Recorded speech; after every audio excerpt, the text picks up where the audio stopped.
नमस्कार साथियों, जय राम जी की। हर हर महादेव। भारत माता की जय। परम आदरणीय मेरे युवा साथियों, बड़े बुजुर्गों, भाइयों, दोस्तों, सोनाराम राजगुरु यूट्यूब चैनल को देखने वाले आप सभी को दिल से धन्यवाद और नमस्कार। जय राम जी की। साथियों, आज मैं भी फ्री हूँ और अच्छे मूड में हूँ और मुझे भी नींद नहीं आ रही है और आप लोगों को एक मैं शानदार कहानी सुनाने जा रहा हूँ। आशा है कि वो कहानी आपको पसंद आएगी। दोस्तों, एक समय की बात है, एक गांव था और उस गांव में एक सुथार चाचा रहते थे जो सुथारी का काम करते थे, यानी कि लकड़े के दरवाज़ा बनाना, बारिये बनाना वगैरह वगैरह। उस युग में उस सुथार चाचा के 4 बेटे थे। 4 बेटे थे, बड़े समझदार थे और चारों शादीशुदा थे। उसमें बड़ा बेटा तो सुथारी का ही काम करता था। दूसरे नंबर का बेटा पटवारी था। तीसरे नंबर का बेटा पंच था, जो समाज में पंच पंचायता किया करता था। चौथा नंबर का बेटा अध्यापक था, यानी कि मास्टर जी था। इस तरह से सुथार चाचा, जिनका नाम रामू था, तो रामू चाचा के चारों लड़के वेल सेट थे, चारों शादीशुदा थे और चारों के लिए बहुत बड़ा बंगला बनाया हुआ था। 1 माला, 2 माला, 3 माला, 4 माला, यूं चारों भाई यानी कि कुटुंबी के एक अच्छा घर बनाया हुआ था और अपने अपने स्थान पर वे रहते थे। फिर यूं करते करते करते करते सुथार चाचा की धर्मपत्नी गुजर गई। तो धर्मपत्नी गुजर गई, बाद में चाचा जी अकेले रहे और चाचा जी, रामू चाचा, गांव में भजन कीर्तन बैठक यहाँ वहाँ जाते थे और घूम फिर कर घर आते थे और रहते थे सबसे छोटे वाले बेटे के साथ। यूं करते करते समय बीतता गया और चाचा बैठकों में जाने लगे तो उनकी आदतें थोड़ी चाय पीने की हो गई, अफीम लेने की हो गई, बीड़ी पीने की हो गई और गांव में जाते थे। 12-1 बजे आते थे। घर आकर बहू को और बच्चों को आवाज़ लगाते थे कि भाई बच्चे, भोजन लाओ। तो आजकल की बहुएं तो कैसी होती है आपको पता ही है। तो उस समय की बहुएं भी ऐसी थी। मास्टर जी की धर्मपत्नी पढ़ी लिखी तो थी लेकिन थोड़ी गर्म दिमाग की भी थी। तो जो रसोड़ा घर में बनाया हुआ रोटी बाटी रहती थी, थाली में चाचा को, ससुर जी को भेज देती थी। अब ससुर जी की आदत क्या थी, बड़े खड़ूस दिमाग के थे। वो देखते थे उनके मनपसंद सब्जी नहीं, रोटी ठंडी होती थी तो वो भड़क जाते थे और थाली फेंक देते थे। जाओ गर्मा गर्म रोटी लेके आओ, ऐसा ला कर देती हो, शर्म नहीं आती है तुम्हें, फलाना ढिकड़ा पूछड़ा, इस तरह से वे उनको डांटती थी। 2 मिनट खाली।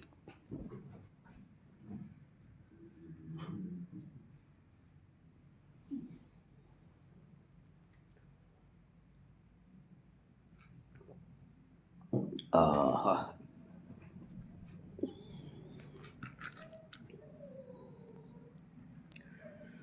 तो चाचा जी रोज ही दूसरे तीसरे दिन यूं बहू से और पोतों से और झगड़ा करने लगे। इस तरह से मास्टर जी की वाइफ परेशान हो गई। अब देखो, हमारा पोता ये यहाँ सोया है, छोटा सा ये है, ये मेरे साथ सोता है, इसके मम्मी पापा के साथ नहीं सोता। ये मेरा पोता है 6 साल का और सचिन इसका नाम है। एक बड़ा पोता है, उसका नाम है सागर। तो परेशान हो गई मास्टर जी की पत्नी और मास्टर जी से कहा कि देखो भाई, आपके पिताजी तो रोज़ झगड़ा करते हैं, एक तो घूम घाम के 12 बजे घर आते हैं और फिर गर्मा गर्म फुल्का उनको खाना है, तो ये मेरे से होने वाला है नहीं। अब 2 साल से अपने साथ थे, अब किसी बड़े वाले, सेकंड वाले, थर्ड वाले के साथ भेज दो। मास्टर ने कहा ठीक है, शाम को चारों भाइयों से बात करते हैं। शाम हुई, खाना पीना खाया, चारों भाई बड़े भाई के घर पे इकट्ठे हुए। तो छोटे वाले मास्टर जी ने बात रखी कि भी देखो, मम्मी जी गुजर गई है, पिताजी इतना दिन से हमारे साथ थे, लेकिन अब चूंकि मेरी पत्नी विरोध कर रही है, तो ऐसा करते हैं, 1 साल हमने रखा, 1 साल तुम रखो, 1 साल तुम रखो, यूँ 4 साल में बारी बारी से नंबर आएगा। तो से थर्ड नंबर का जो पंच था, तीसरे नंबर का, उसने एक फॉर्मूला निकाला कि ऐसा नहीं करते हैं, यूँ करते हैं। अपने 2 माले का ये बड़ा मकान है, पापा जी को कहते हैं कि भाई पापा जी देखो, आप टेरेस पे जाओ और टेरेस पे जाकर कूद का मारो, वहाँ से जंप मारो।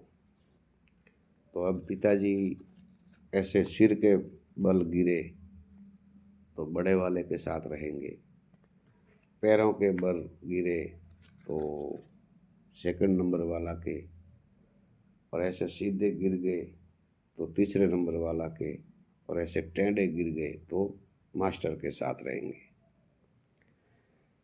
तो ये समझौता तय हुआ। सुबह में पिताजी को बुलाया, चारों ने बात रखी कि भाई देखो, अभी कोई आपको रखने के लिए तैयार नहीं है, इसलिए बारी बारी से आपको रहना है 1-1 साल, लेकिन शर्त ये है कि आपको मकान में जाना है और वहाँ से इस तरह से कूदना है। आप ऐसे गिरे तो उसके साथ, वैसे गिरे तो इसके साथ, तैसे गिरे तो उसके साथ, बोलो मंजूर है? पिताजी ने सोचा कि कैसे भी गिरूं, मरना तो मुझे ही है, यूं गिरूं तो भी मुझे मरना, यूं गिरूं तो भी मुझे घर मरना, यूं गिरूं भी मुझे मरना।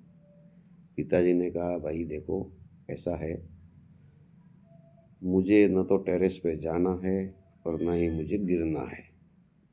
मेरा एक खेत है देसी 2 बीघे का, तो ये गाय मेरी है, मैं गाय को लेके खेत में चला जाता हूँ और वहीं अकेला रहूँगा, मुझे तुम लोगों के साथ रहना ही नहीं। तो सभी ने बोला ठीक है, अच्छी बात है, बहुत बढ़िया आइडिया निकाला आपका, वहाँ टेरेस पे चढ़ना और कूदना, और ये आपके हाथ टूटता, पैर टूटता, नाक टूटता, उसका इलाज कराना, इस उम्र में आपकी हड्डी जुड़ती नहीं, बहुत बढ़िया आइडिया निकाला। पिताजी ने कहा वो तो सब ठीक है, कोई बात नहीं है, लेकिन तुम लोगों ने नोट किया एक बात को, कि कौन सी? कि तुम देख रहे हो पिछले 40 साल से मैं इसी खटिया पर सोता हूँ। तुम लोग तो कभी वो खटिया लेते हो, वो खटिया, वो खटिया, वो खटिया, लेकिन मैं अपना एक ही खटिया पे सोता हूँ, इस पे। ये तुमने कभी नोट किया? हाँ, ये बात तो सच है। ऐसी क्या वजह है पापा जी जो आप इसी खटिया पे सोते हो? कि देखो बेटा, ऐसी बात है, ये मेरे दादाजी के हाथ का खटिया है, दादाजी ने पिताजी को दिया और पिताजी ने मुझे दिया। अब दिक्कत की बात यह है कि इस खटिया के 4 पाए हैं, 4 पाया है, और हर पाए में एक हीरा है। क्या है? हर पाए में एक हीरा है। बोलता हम मानते नहीं, आप खोल के बताओ। खोला, खोल के बताया तो सच में हीरे निकले। ये देखो, ये 4 हीरे हैं, 4 पेटी से हम लोग इसको लेके आ रहे हैं, अब मेरे पास है, और मैं बड़े बेटे को ये अमानत सौंप रहा हूँ, संभाल के रखना, और कभी बुरा वक्त आवे तो भाई चारों भाई एक एक हीरा ले लेना। ठीक बात है। तीनों भाई सहमत हो गए। पिताजी खेत में रहने चले गए और वो खटिया में से 4 हीरा ले जाके बड़े भाई को दे दिया।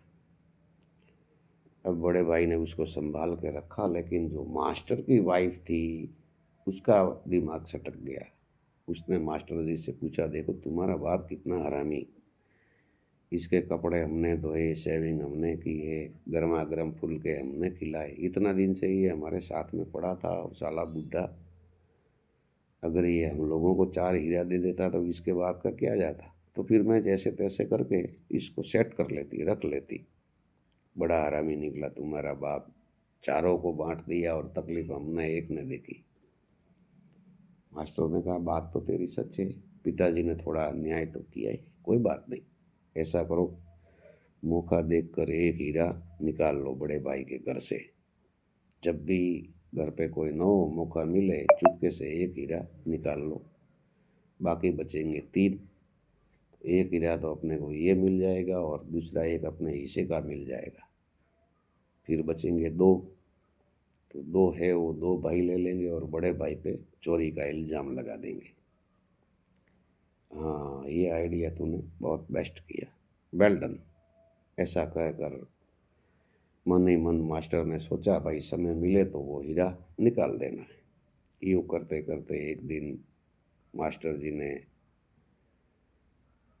कोई घर पे था नहीं, कोई सामाजिक फंक्शन में सभी बाहर गए थे, चुपके से घर का ताला जैसे हो ऐसे खोला और एक हीरा निकाल दिया, निकाल के घर पे रख दिया। बाद में एक समय ऐसा आया कि ठंडी का सीजन आया और पिताजी गुजर गए। अब उनका 12वां 13वां जो करना था कर करा कर चारों भाई इकट्ठे हुए, भाई चलो अब इतना दिन तो पिताजी जिंदे थे, अब पिताजी गुजर गए तो वो हीरा लाओ, आपस में मिल बांट कर ले लेते हैं। बड़े भाई ने कहा ठीक है। अब बड़े भाई ने कहा ठीक है और वो हीरा लाया तो उसमें से 3 हीरे निकले। थोड़ी ये वीडियो लंबा हो रहा है तो मैं इसको कट मार रहा हूँ और फिर दूसरा बना रहा हूँ। तो आप सभी से निवेदन है कि 2 वीडियो होंगे, पहले में इतना सुना है, दूसरे में दूसरा सुनना।